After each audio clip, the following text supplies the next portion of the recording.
Friends, நீங்க பார்க்க போற திரைப்படம் கசும்பு. இந்த படத்த இயக்குனது பார்த்தீங்கன்னா, விஜயகிரி பாவா. இந்த படம் குஜராத்தி மொழியில வந்திருக்கு. இந்த படத்தோட ரைட்டிங் கிரெடிட்ஸ் பார்த்தீங்கன்னா, விஜயகிரி பாவா, விமல்குமார் தமி, ராமி மோரின்றவங்களுக்கு கிரெடிட்ஸ் போகும். இந்த படத்தோட கதை பார்த்தீங்கன்னா, கசும்பு படத்தோட கதை விமல்குமார் தாமியோட அமர் பலிதான்.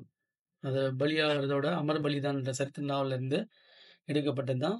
அலாவுதீன் கில்ஜி வந்து குஜராத்துக்கு வந்தபோது, சௌராஷ்டிரா பாலித்தினால உள்ள ஜைனவர்கள் ஜைனர்கள் புனித தலமான சத்ரஞ்சை என்ற தீர்த்தத்தை அவர் வந்து ஆக்கிரமிக்க விரும்புகிறாரு.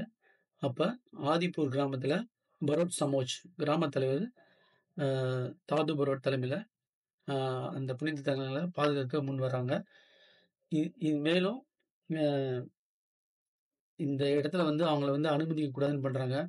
ஆனால் அவங்க ஊருக்குள்ளே வந்தவொடனே அந்த அலாவுதீன் குல்ஜி வந்து பயங்கர கொடுமைப்படுத்துறாரு. மக்கள்லாம் வந்து மண்ணில் புதைச்சி அவங்கள சாவடிக்கிறாரு. இன்டர்வல் பிளாக்ல வந்து பார்த்தீங்கன்னா, ஒரு பண்டிதரை வந்து எரிப்பாங்க. அந்த சீன்லாம் ரொம்ப பயங்கரமாக இருந்துச்சு.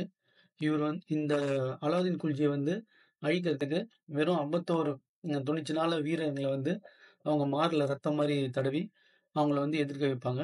கிளைமேக்ஸில் 10 நிமிஷம், கடைசி 10 நிமிஷம் தான் படத்தோட பயங்கர ஹைலைட்டான சீனு. அதில் வந்து அந்த வீரர்கள் வந்து என்ன எப்படி அவங்க தியாகம் பண்ணுறாங்க அதை பார்த்து அவ்வளோ கல் நெஞ்சமான ஒரு கல்லுக்குள்ள ஈரம் இருக்குன்ற மாதிரி அந்த அலாவுதீன் குல்ஜியோட ஃபேமிலி அவங்கெல்லாம் வந்து மனமாற்றம் அடையிறது தான் இந்த படத்தோட பயங்கரமான கிளைமேக்ஸு. இந்த படத்தில் இன்னொன்று சொல்லணும்னா, கிராஃபிக்ஸ், லாஸ்ட் சீனில் வர கிராஃபிக்ஸு அது மாதிரி ரொம்ப டச்சபிளாக இருந்தது. இந்த படம் வந்து தமிழில் டப் பண்ணி வந்தால் இன்னும் நல்லா நிறைய பேர் பார்க்கறதுக்கு இது பண்ணுவாங்க. குங்கு ஃபேண்டா அது மாதிரி படம்லாம் வந்து பார்த்திங்கன்னா தமிழில் டப் பண்ணி வருது. இப்போ சமீபத்தில் வந்த காட்ஜிலா vs காங் 2லாம் பார்த்தீங்கன்னா தமிழில் டப் பண்ணி வருது. ஆனால் இந்த படம் வந்து பார்த்திங்கன்னா அவ்வளோவா தெரில. சில பேருக்கு தான் இந்த படமே தெரியுது. இருந்தாலும் இந்த படம் வந்து சென்னையில் வந்து ஒரு 3 வாரமாக ஓடிட்டுருக்கு. இது வந்து மஸ்ட் வாட்சபிள் மூவிஸ் நேயர்களே. இந்த படத்தை வந்து கண்டிப்பாக மிஸ் பண்ணாமல் பார்த்துருங்க. இது ஒரு நம்ம இந்திய திரைப்படத்திலேயே இந்தியர்களோட வீரத்தை வந்து பறைசாற்றுற ஒரு திரைப்படம் இது.